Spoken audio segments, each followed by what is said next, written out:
Hello dear students, I am Vikas Kumar and now you have to learn about the computer languages. What is computer languages? It is a medium to express our view and ideas.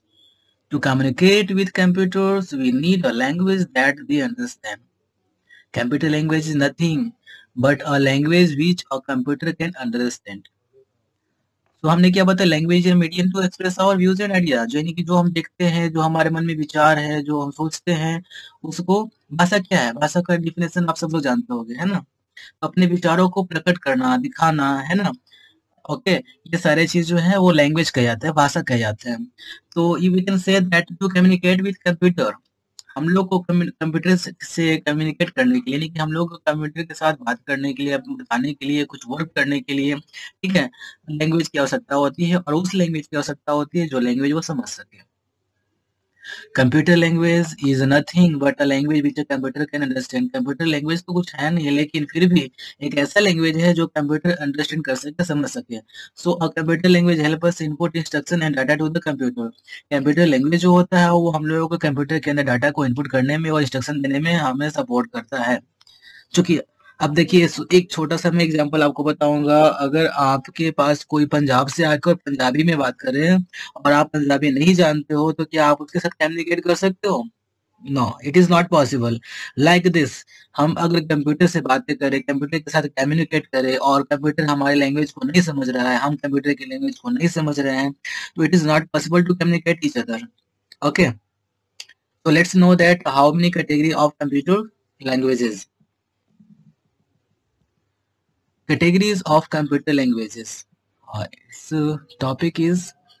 given here the computer language can be classified into 4 categories देखिए यहाँ पे मैं आपको थोड़ा सा information दूंगा इसके पहले आप लोगों ने पढ़ा होगा या फिर पहले जो पढ़ाई होती थी उसमें सिर्फ 2 तरह के ही लैंग्वेज पढ़ाए थे low level language and high level language okay उसके बाद 3 हुए लो लेवल लैंग्वेज में ये दोनों को अलग अलग कर दिया गया मशीन लैंग्वेज असेंबली लैंग्वेज है ना और उसके बाद high level language so 3 language पढ़े जाते थे लेकिन अब मॉडर्न यानी कि लेटेस्ट टाइम में कंप्यूटर को 4 कैटेगरी में बांटे गए हैं फर्स्ट जनरेशन लैंग्वेज ओके जैसे कंप्यूटर को बांटे गए थे ना first generation computer second generation computer तो कंप्यूटर के जनरेशन को 5 भागों में बांटा गया था लेकिन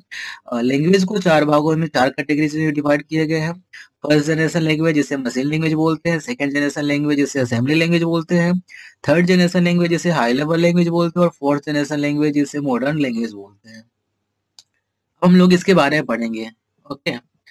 सो let's know about the first generation language यानी जिसे मशीन लैंग्वेज बोलते हैं okay it is also called the actual language of the computer since it is expressed in binary from 0 and 1 ठीक है चूंकि ये जो लैंग्वेज है यही हमारा कंप्यूटर का एक्चुअल लैंग्वेज है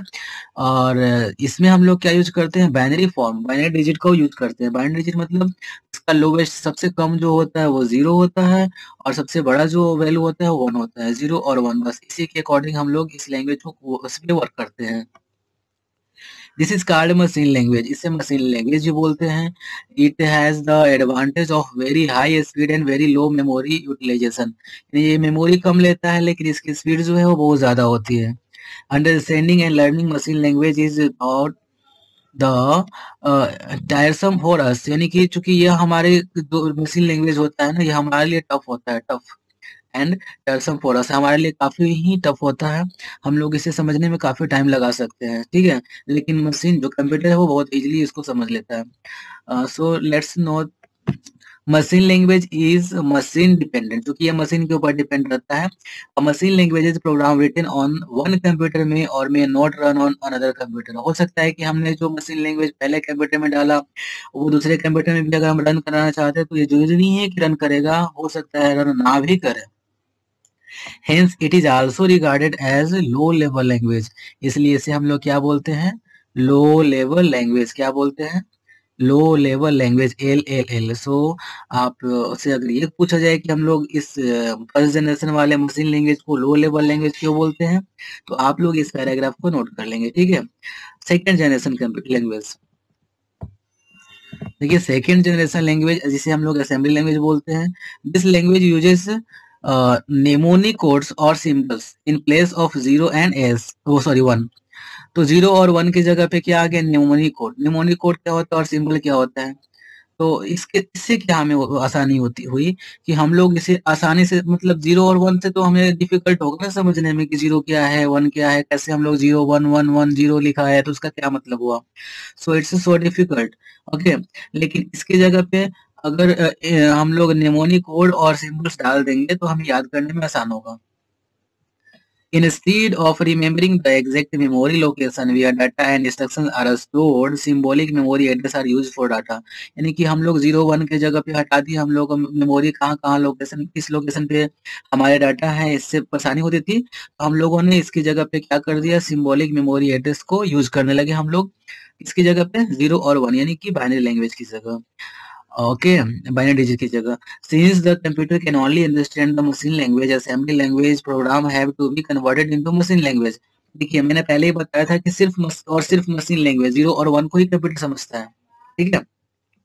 इतना ध्यान देने भरी हमारे पास लैंग्वेज बहुत से हो गए, डेवलप हो गए, लेकिन मशीन क्या समझता है, 0 और 1 यानी बाइनरी डिजिट, बाइनरी लैंग्वेज यानी लो लेवल लैंग्वेज जो भी है, हम लोग सिर्फ ये हमेशा ध्यान देना होगा कि वो मशीन लैंग्वेज को ही मशीन समझता है.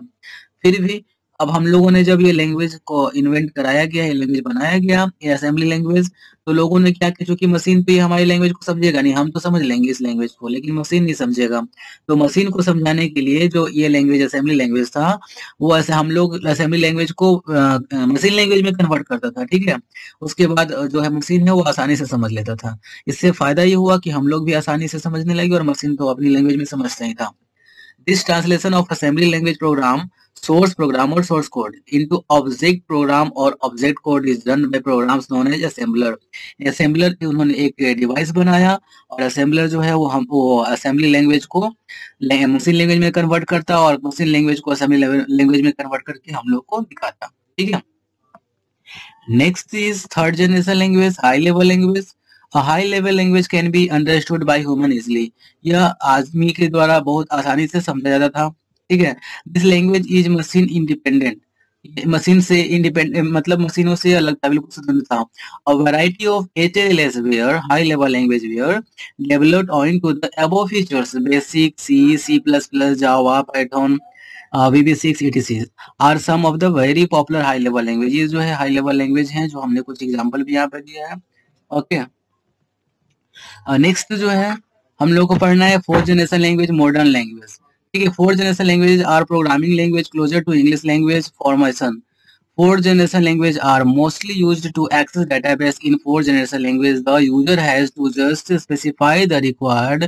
output and the format of the output without bothering about the steps required to obtain that. A logical example of fourth generation command is, देखिए इसमें क्या होता है कि जैसे हम लोग लिखते हैं, ठीक है, जैसे लिखते हैं अपने लैंग्वेज में वैसे ही लैंग्वेज में इसमें काम करते हैं. इसके लिए हम लोग कोई कन्वर्ट करने की आवश्यकता नहीं होती है, याद करने की आवश्यकता नहीं होती है. आप जैसे लिखोगे वैसे ही वो काम होगा, टाइप होगा. लेकिन इसमें क्या होता है कि बीच में वो ऑटोमेटिकली कन्वर्ट हो जाता है, क्योंकि हमने पहले ही बताया था आपको कि मशीन लैंग्वेज ही समझता है मशीन. ठीक है, तो 0 और 1 में वो कन्वर्ट होता है. हमने रवि कुमार लिखा यहाँ पे. ठीक है, ओके. लिस्ट देखिए example, list all field from employ table where name is Ravi Kumar. यानी कि एम्प्लॉय टेबल में हम लोग क्या नाम लिखेंगे, रवि कुमार. तो ये हमारे जैसे ही हम लोग उस पर क्लिक करेंगे तो एम्प्लॉय टेबल में नाम रवि कुमार ही आएगा, उसमें नंबर नहीं आएगा. ये हम लोग आगे की क्लास में पढ़ेंगे इसको कैसे हम लोग कन्वर्ट करते हैं और ये लैंग्वेज कहाँ यूज होते हैं. ठीक है, तो fourth generation languages are a combination of language and following features. क्या कैसे फीचर होते हैं, they are highly user friendly, they are executed at very high speed, they reduce level of programming skills and